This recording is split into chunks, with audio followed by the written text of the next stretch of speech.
My girlfriend, who is 20 years younger, is pregnant. Our children have grown up, so please grant me a divorce. While enduring a profound sense of disgust welling up from the depths of my heart as I watched my husband apologize to me, I handed him the divorce papers I had prepared.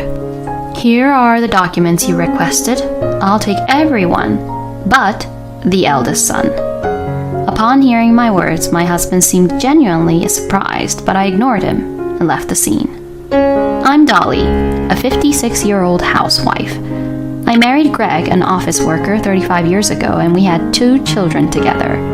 And now that our children have successfully found employment, I finally had a moment to breathe. Our eldest daughter, Natalie, is 28 years old. Our eldest son, Noel, took a 2-year leave of absence for studying abroad, but graduated from university at the age of 24 and secured a job this year. Since Greg's company had set the retirement age at 65, Greg, who was 58, intended to continue working for the remaining 7 years and even planned to work for a subsidiary company after retirement. Thanks to my affluent family background and the investments I have been doing since a young age, I had a decent income. Regarding Greg, even if you don't work so much, we have enough savings to live comfortably in our retirement years. That's what I explained, but I'm not comfortable living on your income, so I'll keep working while I can. And he stubbornly chose to continue working. Greg has a sister-in-law who is 48 years old and 10 years younger than him. Greg has significant affection for his much younger sister-in-law. Unfortunately, there was no conflict between me and my sister-in-law, and when we met, we would engage in casual small talk. We had a normal relationship where we maintained a slight distance between us. However, that sister-in-law did something outrageous. 3 years ago, on a certain day, despite being married, she had a relationship with a man other than her husband, and, to make matters worse, she disappeared. Furthermore, my sister-in-law had a 21-year-old son named Joe, but her husband refused to take custody. Considering that Joe was already 21 years old, it was somewhat harsh, but not an incorrect argument to say that he could live on his own. In response to this, both our parents-in-law and Greg were furious. And as a result, for some reason, Greg decided to take Joe into our home without consulting me at all. Joe is coming to the house tomorrow. Joe, your sister's son? Yeah, she had a relationship with a man and disappeared. And to make matters worse, her husband refuses to take custody of Joe, so I decided to take him into our home. Hold on, what do you mean? Are you saying he's going to live in this house? Why didn't you consult me about anything? Shut up. Joe is 21 years old. He's not a helpless child, so it's fine since he can take care of himself. That's not good. Besides, there's no room for Joe to live in. There should be the room that Natalie used, right? She got married and moved out, so we can use her room. Anyway, it's already decided. Greg abruptly ended the conversation with those words. Hearing his remarks, I had no choice but to sympathize with Joe's situation and reluctantly agreed to take him in at our house. However, contrary to Greg's words, Joe turned out to be quite a troublesome child, causing problems at university almost every day. This led to me visiting the school regularly and apologizing on his behalf. But that was just the beginning. Joe started causing problems outside of school as well, and I found myself being called by the police, having to go to the police station and bring Joe back home. Dealing with these issues always fell on my shoulders, as Greg conveniently avoided visiting the school or the police, using work as an excuse. I had discussed this matter with Greg multiple times, seeking his advice and support. Joe injured another classmate again. You don't listen to what I say, so at least say something from your end. He's still a student, so it can't be helped. Both of our children are not students anymore, so pour your motherly love onto him. I am not his mother, and if we neglect him, it might have a negative impact on Natalie and Noel's lives. Negative impact? What are you talking about? It's like you're calling Joe a troublemaker. I never said that. Every conversation with Greg went like this, with no productive outcome, and I found myself frustrated every day. However, despite that, I tried to take in Greg's words and address the issues with Joe. Please stop causing trouble. If you have any worries, I want you to talk about them. I approached him saying this. What's up, lady? There's nothing I need to talk to you about, so don't try to act like a mother figure, okay? Seriously, it's useless. Joe mocked my words, threw me a contemptuous glance, and responded like so. To be honest, the words pissed me off quite a bit, but I managed to suppress my anger out of pity for the poor child whose mother had left him. However, Joe's insolence was gradually directed at me in the home. As I tried to deepen our connection by approaching him gently, he began to look down on me. Eventually, he even resorted to raising his hand and intimidating me. When Joe was in a bad mood, he not only used abusive language, but also became physically aggressive towards me. Of course, I shared this with Greg, but it's just something kids do, so let it go. He passed it off. Kids? Didn't you say he can take care of himself? Despite that, every time there's a problem, I have to go and pick him up. And in the end, I'm the one who gets physically attacked by Joe. Mom, what do you mean? Noel, who seemed to have overheard my desperate plea to Greg as he returned from work, interjected into the conversation. I hesitated whether to speak, but since Greg wasn't helping, I felt I had no choice but to rely on Noel. So I recounted everything that had happened up to that point. The truth is, Noel is highly skilled in judo and has a large and strong physique, capable of easily subduing Joe, even if he becomes violent. After hearing my story, Noel spoke up. Why does Mom have to take care of someone like him? Dad brought him here without consulting anyone, so Dad should handle it. Anyway, if Joe lays a hand on Mom again, he'll face the consequences. Noel glared at Greg. What's with that attitude towards your father? Greg was furious with Noel, but Noel continued. You never consult the family on important matters, yet you conveniently act like a father figure only in situations like this. Noel blurted out those words. Sensing the situation becoming explosive, I decided to forcefully end the conversation. I honestly can't bear it anymore, so do something about it. I told Greg. The following day, I brought Joe home after another fight at school. Don't cause any more trouble. If you cause problems, leave. I told Joe this, but he replied, You were acting like a mother figure until recently, and now you want me to leave? Are you really an adult? You're such an irresponsible woman, he replied. I tried to retort to his words, but before I could speak, Joe hurled a plate from the dining table towards me. Don't bother me, he shouted angrily. In that instant, Joe's body was lifted off the ground and slammed onto the floor. Irresponsible is a woman like your mother who leaves her kids and disappears with a man, and someone like my dad who is stupid enough to take in a problem child like you without permission and leave him there. Then Noel, who for some reason was at home, straddled Joe. Suddenly struck by a strong force, Joe seemed overwhelmed by the Noel in front of him and screamed inarticulately. You thought Mom was weak, so you attacked her, right? You don't dare mess with someone like me, but you act all tough with people weaker than you. Don't you ever disrespect Mom again. Joe could only nod in tears at Noel's vehement rebuke. It seems that based on the conversation from the previous day, Noel had intended to have a serious discussion with Joe and come to an understanding, persuading him not to cause harm to me. And when he came home, he heard Joe and I arguing at the front door. After observing the situation quietly for a while and confirming a crucial moment, Noel managed to subdue Joe. From then on, Joe never physically assaulted me. However, he continued to verbally attack me behind Noel's back, making hurtful remarks in secret. and I reached the limit of my patience. Until then, I had been trying my best to make my relationship with Joe somewhat better.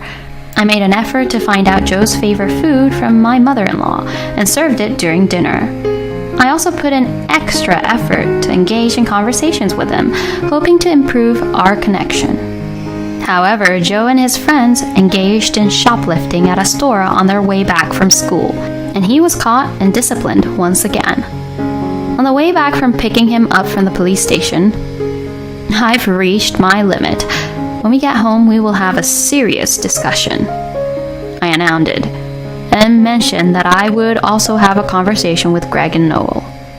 And during dinner, if Joe's attitude doesn't improve any further, I will leave, and from now on, I will cease all efforts towards Joe.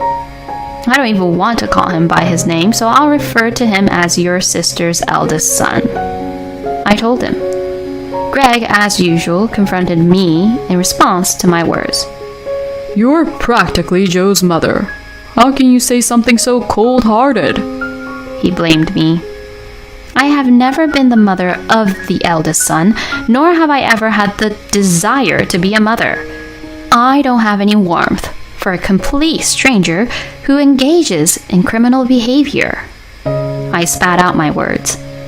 Then it seemed Greg finally realized the seriousness of the situation, and as a compromise, he promised that if Joe caused another problem, he would enroll him in a boarding school.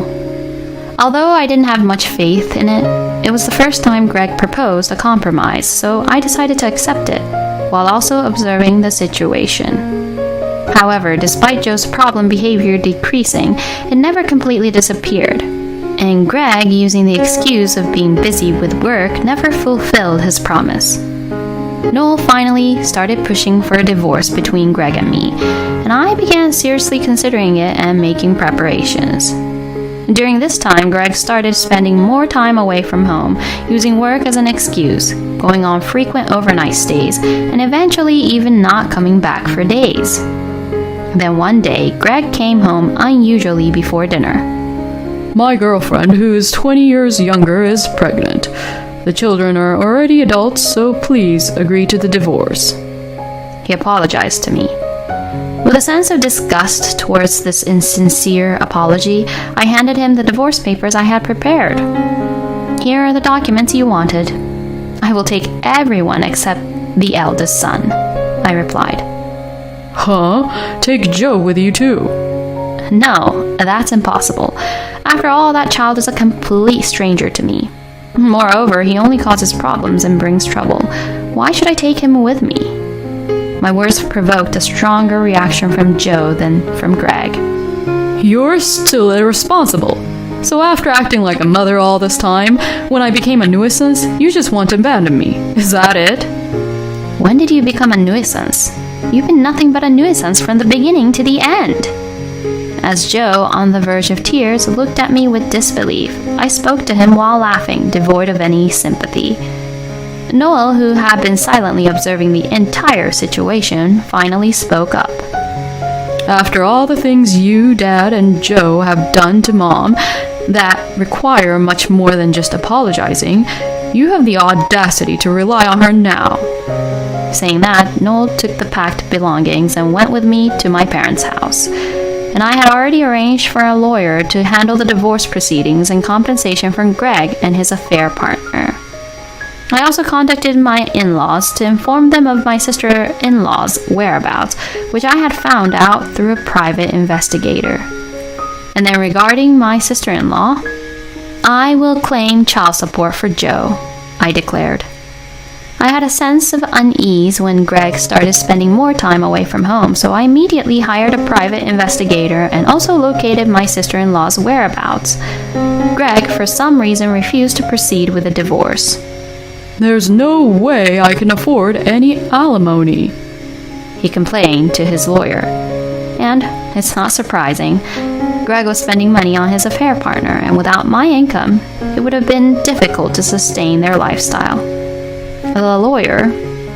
You were the one who brought up the divorce, correct? The lawyer said to Greg. I never thought she would actually go through with the divorce. and to demand alimony? I thought Dolly would be loving and provide child support for my child with my affair partner. I was taken aback by the outrageous things he was saying, and even lawyers who specialize in divorce were baffled. They had never seen anyone come up with something like that, and they didn't understand the argument at all. In any case, I had entrusted the divorce with Greg to the lawyer, but this time it seems that Joe contacted the lawyer asking to connect with me. Of course, I refused this request and asked Joe about the reason for his actions. Dolly was the only one who showed me motherly love, Joe apparently said. It seems that my in-laws sent Joe to my sister-in-law's place, but she had already started a new family and treated Joe coldly. Her common-law husband even resorted to physical punishment. It's just karma coming back to you for everything you've done to others, right? You brought this upon yourself. I would actually want to demand compensation for the trouble caused, but if you never get involved with me again, I'll let it go. I asked for a message only, refusing any further communication. And at the same time, I informed my sister-in-law's actual husband of her whereabouts, resulting in her being held accountable for the affair. In the end, Joe had no choice but to go to Greg's place. But the woman who was Greg's affair partner refused to take in Joe. Greg tried to manipulate the situation just like he did with me, but it seems that the affair partner managed to escape. However, Greg was properly held responsible for child support, not only for the compensation to me, but also for the future child's upbringing. He fell into such financial distress that he couldn't afford to support himself, let alone take care of Joe. But Joe had no one else to rely on, so he waited for Greg outside his workplace and pleaded with him on the spot. Of course, other employees witnessed it, and it became a hot topic in the company. Despite nearing retirement age, Greg chose to resign voluntarily. I moved to my parents' house with Noel, and that's where Greg came to me in tears to tell me about the events that unfolded after our divorce. If you find my sister, I can let go of Joe. Let's live as a family without interference. You two are all I have. But when Noel heard this, he responded, Just the fact that a man like you claims to be my father is a stain on my life. It's absolutely impossible for us to live together, and I never want to see your face again. He firmly rejected. Greg looked at me, seeking help, but I said, I've asked you so many times, over and over again, about Joe, and you've ignored it all. I'm not going to listen to anything you have to say, I said, and closed the front door. Greg continued to cause a disturbance outside for a while, so I called the police to have him taken away. Then I immediately contacted a lawyer and obtained a restraining order. After that, it seems Greg tried to contact and visit our eldest daughter, Natalie, but her husband warned him to stay away. Natalie's husband was a police officer, so Greg, fearing another involvement with the police, apparently disappeared completely. And then Noel introduced me to his girlfriend, whom he is considering marrying. I will be fine on my own. Live with your future wife. Upon hearing this, Noel began cohabiting with his girlfriend, and I started living alone. Although I occasionally feel a sense of loneliness in my newfound life alone, I am enjoying a leisurely and fulfilling life of freedom. The alimony from Greg was originally planned to be paid in installments, but it quickly fell behind. When I informed my parents-in-law that I was considering legal action, they offered to advance the full payment on my behalf. It was quite distressing to me that I seemed to be depriving my parents-in-law of their retirement funds. In the first place, if Grandpa and Grandma didn't neglect Mom and push Joe onto her, Mom wouldn't have suffered at all, so there's no reason for Mom to worry about anything. When Noel said that to me, I felt somewhat relieved. From now on, while living my life for myself, I want to provide as much assistance as possible to Natalie and Noel, and support the happiness of my children.